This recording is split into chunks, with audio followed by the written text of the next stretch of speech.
ድንግል ማርያም ኪዳነ ምሕረት ከመአማለት በላይ መድኃኒት ናት። ክብርና ምስጋና ለስማቸው ነው። መድኃኒት ናት። እሷ መድኃኒት የሆነውን ኢየሱስ ክርስቶስን እንኳን በአጭር ቁመት በጠባብ ደረት 9 ወር ከ5 ቀን ወስና ወልዳልናለች፣ አስገኝታለች እኮ። ስለዚህ ድንግል ማርያም ናት፣ መድኃኒት ናት። በዚህ መልኩ ኢያሱ የተባለው መስፍን ድንግል ማርያም ገልጿት ነበር። በሁለተኛ የምናየው በኦሪት ዘጸአት ምዕራፍ 3 ከቁጥር 1 ጀምሮ የተጻፈውን ኃይለ ቃል ነው። ከኢያሱ በፊት የነበረው ሊቀ ነቢያት ሙሴ እመቤታችን ቅድስት ድንግል ማርያምንና ልጇን መድኃኒታችን ኢየሱስ ክርስቶስን በተለያየ ክብረ ዓለም አምሳል መስሎ አስተምሮናል። ኦሪት ዘጸአት ምዕራፍ 3 ከቁጥር 1 ላይ ነው። እጽንተርየ በነደ እሳት ወይትወየ ሙሴ ያያት የእሳተ መለኮት ያላቃጠላት ሐመልማል ይላል። ያላቃጠላት ዕፀ ጳጦስ፣ ያላቃጠላት ቁጥቋጦ፣ ለምላማ የሆነ ቅጠል ያላት እያለ ይገልጻታል። ሙሴ መለመስላ ሙሴ ያደገው በፈርዖን ቤት በቤተ መንግስት ነው። በዚያ በቤተ መንግስት ባለበት ሰዓት ግብፃዊው ዕብራዊውን ሲበድለው ተመለከተ። ለምን ይበድለዋል?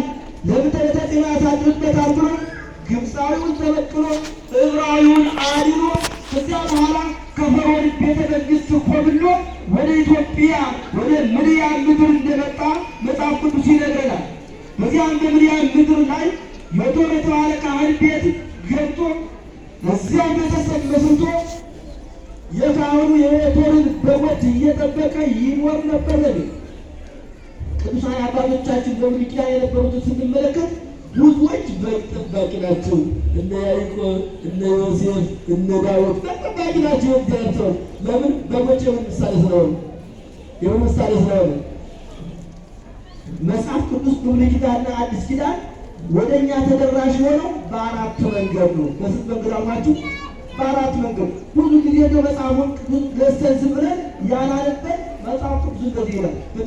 መጠየቅ የለም መረዳት የለም። መጽሐፉ እንደዚህ ይላል እንደዚህ ይላል። በአራት መንገድ ስላችሁ በስንት አይነት መንገድ? አንደኛ ቀጥታ ነጠላ ትርጉም ማለት ነው። ለምሳሌ ብፁዓን እለ ይሰደዱ በእንተ ጽድቅ፣ ስለ ጽድቅ የሚሰደዱ ብፁዓን ናቸው። ይህ ቀጥታ ትርጉም ነው። ሁለተኛው ምሳሌያዊ ነው። በምሳሌ የተነገረ በጣም ብዙ ቦታ ላይ በጎቹ ይጠቅሳል። አነ ውእቱ በራዊ አነ ውእቱ በራዊ አራጅ፣ የበጎች ጠባቂ። ስለ በጎች ስለ ፍየሎች ወይም ስለሌሎች አራዊት እግዚአብሔር ትቶት አይደለም።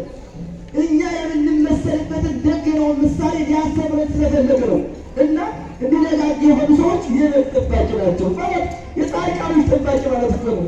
ምዕመናን እናንተና እኛ በሁሉ እንመሰላለን። በጎች በግ ደግ ስለሆነች ስጋዋ የሚጣፍጥ ጤና የምትሆን ዛሬ እንኳን እንዲሁ የትኛው ይሻላል? እየሉ በጎች ይሻላል። የትኛው ይሻላል?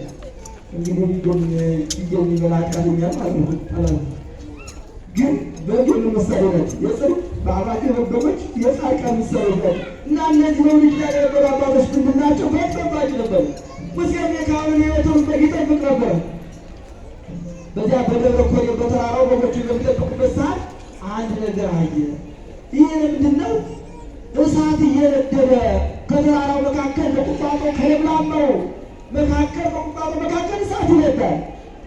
ሐመልማሉ ከነበልባሉ ነበልባሉ ከሐመልማሉ እየተዋሃደ ነገር ግን ሐመልማሉ ነበልባሉን አያጠፋውም፣ ነበልባሉ ደግሞ ሐመልማሉን አያቃጥለውም።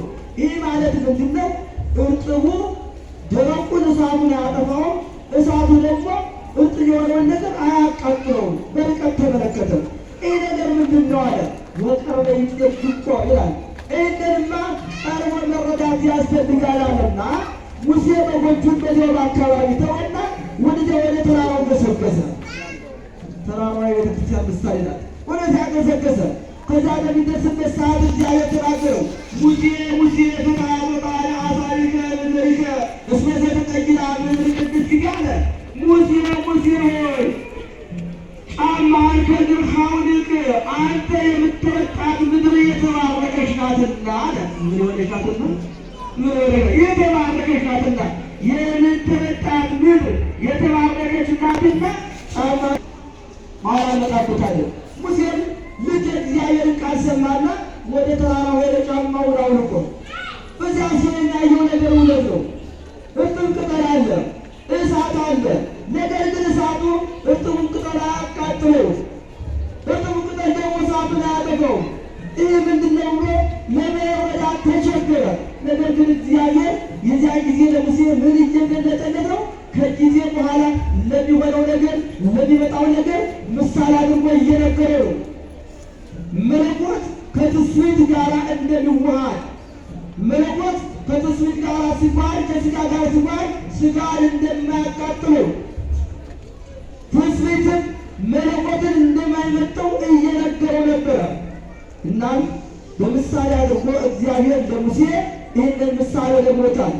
ጊዜውና ሰዓቱ ድረስ እመቤታችን ቅድስት ድንግል ማርያም መለኮትን ጸንሰዋለች። ቅዱስ ያሬድ ይህ ቃል እንደዚህ ብሎታል። እያዋያ እሳተ መለኮት ድንግል ሆይ በአጭር ቁመት በጠባብ ደረት ስትወስኚው የመለኮት እሳት እንዴት አላቃጠለሻል? ትንሽ ብላቴና ስትሆኝ እንዴት አድርገሽ ጸነስሽው? በተኩል የተቀመጠ እያለ በቅዳሴ ላይ ይናገራል። ድንግል ሆይ እሳተ መለኮት